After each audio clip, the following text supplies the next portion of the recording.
The afternoon light filtered through the large windows of Café Belmont, one of those trendy downtown spots where freelancers typed on laptops and young mothers met for overpriced lattes. Claire Winters sat alone at a corner table, her untouched coffee growing cold, staring at nothing in particular while trying not to cry in public. At 32, Claire had what most people would consider a successful life. She was a senior marketing director at a prominent advertising firm, lived in a beautiful loft apartment, drove a nice car, and had a closet full of designer clothes. Her dark hair was styled in loose waves that fell past her shoulders, and she wore a lavender cashmere sweater that probably cost more than some people's monthly rent. Everything about her appearance suggested someone who had it all together. But appearances, as Claire had learned painfully over the past month, could be devastatingly deceptive.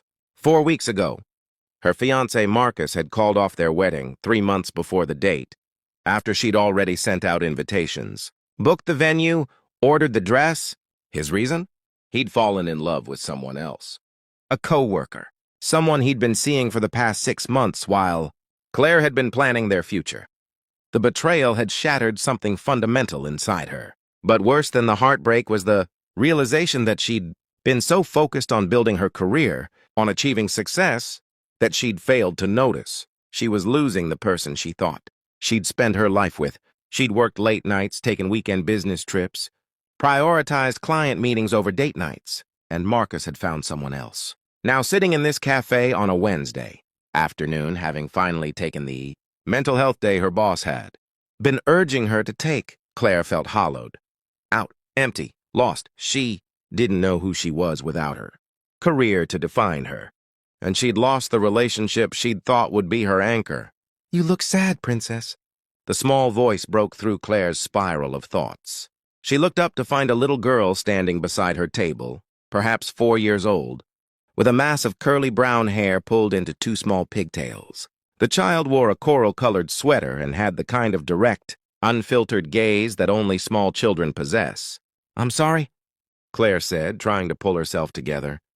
"You look sad," the little girl repeated matter-of-factly, like a princess in a story when the dragon takes her castle. "Do you need a hug?" Despite everything, Claire felt a smile tug at her lips. "That's very sweet of you, but I'm okay." "You don't look okay," the child insisted with the brutal honesty of the very young. "You look like you're going to cry. My mama says hugs help when you're sad." "I'm very good at hugs." Before Claire could respond, a man's voice called out, "Emma, what did we talk about?" "You can't just walk up to strangers." Claire looked up to see a man approaching, probably in his mid-30s, with dark hair, a light beard, and kind eyes that held an apologetic expression. He wore a simple blue Henley jeans, and had the slightly harried look of a parent who'd momentarily lost track of their child. "I'm so sorry," he said to Claire as he reached them. "Emma, you need to stay at our table." "But Daddy, she's sad," Emma insisted, pointing at Claire. "Look at her face. She needs help." The man, Emma's father, looked properly at Claire for the first time, and Claire saw recognition flash across his face. Not of her specifically, but of what Emma had noticed. The barely contained tears, the defeated posture, the aura of someone barely holding it together. "I apologize," he said to Claire, his voice gentler now. "She's very perceptive, sometimes too much so." "Come on, Emma." "Wait," Claire heard herself say. She didn't know why. Maybe it was Emma's innocent concern. Maybe it was the fact that this child had seen her pain when everyone else in her life had been too busy or too polite to acknowledge it. "It's okay." "She's right. I am sad." Emma's eyes widened with vindication. "See, Daddy? I told you." "You did," her father agreed, still looking uncertain about the situation. "Would you—" Claire hesitated, feeling ridiculous but somehow needing this. "Would you like to sit down?" "Both of you? I've been sitting here alone for an hour, and honestly, the company might be nice." The man looked surprised but also understanding. "Are you sure? We don't want to impose." "You're not imposing," Claire said. "I'm Claire, and I think your daughter might be the first person in weeks to actually see that I'm not okay." "I'm Daniel," the man said, pulling out a chair. "Daniel Foster? And this is Emma, who apparently has appointed herself as some kind of emotional support child." "I'm good at helping," Emma said seriously. climbing into the chair next to Claire. Do you want to talk about why you're sad? Talking helps too. That's what Daddy says when I'm sad. Daniel looked mortified. Emma, that's very personal. You can't just... It's fine, Claire said and realized she meant it. There was something about this child's directness, her complete lack of judgment, that made Claire feel like maybe it was safe to be honest. I'm sad because someone I love decided they didn't want to be with me anymore, and I thought we were going to get married and have a family. But it turns out he wanted someone else instead. Emma processed this with the serious consideration of a judge weighing evidence. That was mean of him. You're pretty, and you seem nice. He was silly to pick someone else. Despite the tears that were now openly falling, Claire laughed. Thank you. That's actually really nice to hear. My daddy doesn't have a wife, Emma announced, with the subtle lack of subtlety that only children possess. Mommy went away when I was a baby. Daddy says she had to follow her dreams, and they weren't the same as his dreams. But it's okay because we have each other and we're a good team. Daniel's face had gone slightly red. Emma, I don't think Claire needs to hear our family history. But Claire was looking at Daniel with new understanding. You're raising her alone? Yeah, Daniel said, running a hand through his hair in what looked like an habitual gesture of stress or embarrassment. My ex-wife, Emma's mother, she's a photographer. Does travel work all over the world. When Emma was 6 months old, she got offered a position with National Geographic. Dream job. And I was teaching elementary school here, had my whole life here. We tried to make it work for a while. But eventually she wanted to be free to travel without worrying about getting back for custody schedules. So we divorced, she signed over primary custody, and she sends postcards from amazing places a few times a year. That must have been hard, Claire said quietly. It was, Daniel admitted. Is, some days more than others. But Emma's right, we're a good team. And I wouldn't trade being her dad for anything. Emma, apparently bored with the adult conversation, had noticed Claire's cold coffee. Is that hot chocolate? No, it's coffee, Claire said. Would you like some hot chocolate? Emma's eyes lit up. Can I, Daddy? Daniel started to protest. Claire, you don't have to. I'd like to, Claire said, and realized it was true. For the first time in weeks, she was thinking about something other than her own pain. And maybe I'll get a fresh coffee. This one is probably terrible by now. They ended up staying at the cafe for nearly 2 hours. Emma, fueled by hot chocolate and a chocolate chip muffin, told Claire elaborate stories about her preschool friends, her favorite stuffed animals, and her daddy's job as a teacher. Daniel filled in the gaps, talking about his 4th grade classroom, the challenges of single parenting, the juggling act of work and being fully present for his daughter. In return, Claire found herself opening up in ways she hadn't with anyone else. Not her friends, not her family, not even her therapist. Maybe it was the lack of shared history that made it easier. Maybe it was Emma's innocent acceptance. Maybe it was the understanding. She saw in Daniel's eyes the recognition of someone else who'd had their planned future implode and had to rebuild. The worst part, Claire found herself admitting, is that I don't even know who I am without him. I spent so much time building this perfect life, the career, the relationship, the image, and now half of it is gone and the other half feels meaningless. I worked so hard to be successful, but what's the point if you end up alone? You're not alone right now, Emma pointed out with irrefutable logic. You're with us. She's got a point, Daniel said with a gentle smile. And for what it's worth, I understand what you mean. When Sarah, Emma's mom, left, I felt like my entire identity had been built around being a husband and father to a family unit. Suddenly, I was just a single dad, and I had to figure out who that person was. It took time. It's still taking time. How did you do it? Claire asked. Figure out who you were? Honestly? I stopped trying to figure it out and just started living, Daniel said. I focused on Emma, on my students, on getting through each day. And somewhere in there, I realized I was building a new identity without even planning it. Single dad, teacher, guy, who burns dinner more often than not, but makes a mean breakfast. Person who's doing his best. Your best is really good, Emma interjected. Daddy makes the best pancakes, and he reads all the voices different in stories. And he lets me paint his nails sometimes. Daniel showed his hands, where traces of pink nail polish were visible on his fingernails. "See? Glamorous life of a single father." Claire laughed, a real laugh, the first in weeks. "I think it's sweet." Emma had been studying Claire with that intense focus children have. "Do you want to be friends?" she asked suddenly. "You could come have dinner with us. Daddy's making spaghetti tonight. He's very good at spaghetti. Not as good as pancakes, but still pretty good." "Emma," Daniel started, clearly mortified. "Actually," Claire heard herself saying, "that sounds really nice. If the invitation is genuine and not just your daughter being adorably presumptuous." Daniel looked surprised but pleased. "It's genuine. I mean, if you want to have dinner with a 4-year-old and her disaster of a father in an apartment, that's probably messier than it should be. You're welcome to join us." "I'd like that," Claire said. "I really would." Daniel's apartment was, as advertised, lived in and chaotic in the way homes with small children tend to be. There were toys in various corners, children's artwork on the refrigerator, and a general sense of organized chaos. But it also felt warm and welcoming in a way Claire's pristine loft never had. Emma gave Claire the full tour, showing her every important detail: her room with its princess bedding, her craft corner, her collection of stuffed animals, each of whom had to be individually introduced, and the gallery of family photos on the wall. One photo caught Claire's attention. Daniel and a beautiful woman, holding a newborn Emma. They looked happy, hopeful, like a couple with their whole future ahead of them. "That's my mama," Emma said, noticing Claire's attention. "She's in Africa right now, or maybe Australia. She sends me pictures of animals."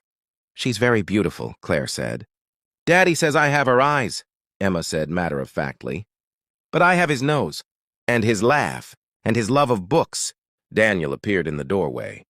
"Emma, why don't you go wash your hands for dinner?" "Claire, can I get you something to drink? I have wine, water, or juice boxes." "Wine sounds amazing," Claire said.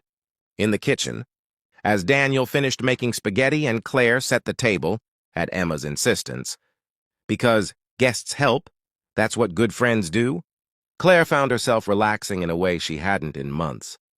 "I'm sorry about all this," Daniel said as he stirred the sauce. "Emma doesn't really understand boundaries yet. I hope we didn't completely hijack your day." "You saved it," Claire said honestly. "I was sitting in that cafe trying to figure out how to get through another day of feeling like a failure, and then this little girl told me I looked sad and offered me a hug. It was exactly what I needed, even if I didn't know it."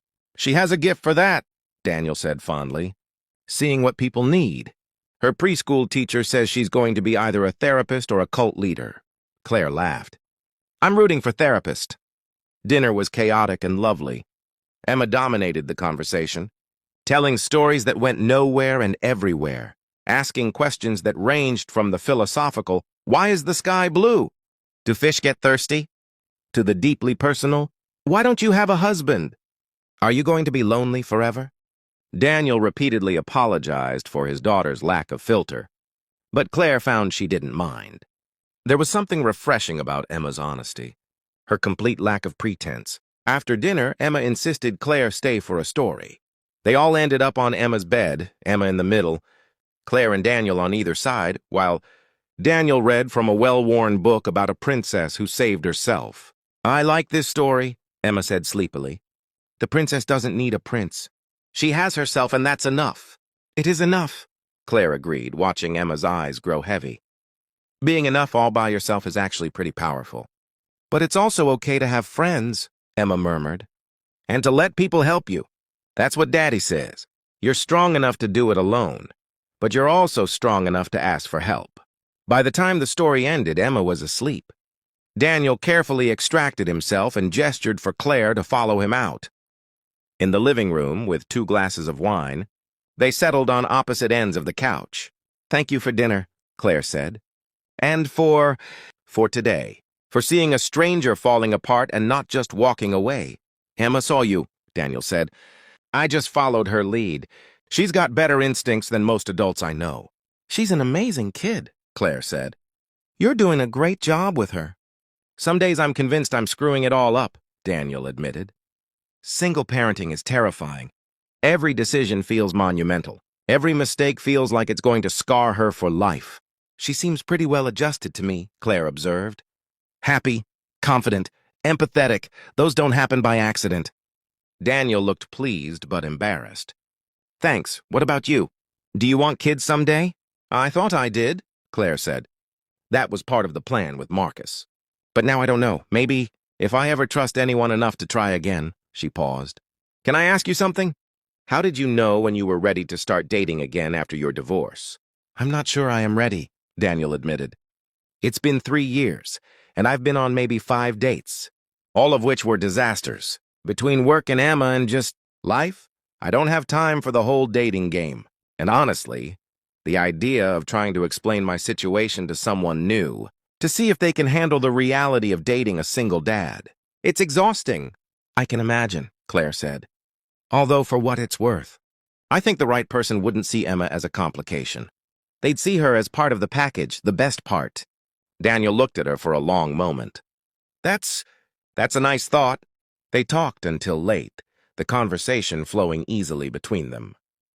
Daniel told her more about his teaching, about the kids in his class who reminded him why he loved his job despite the challenges.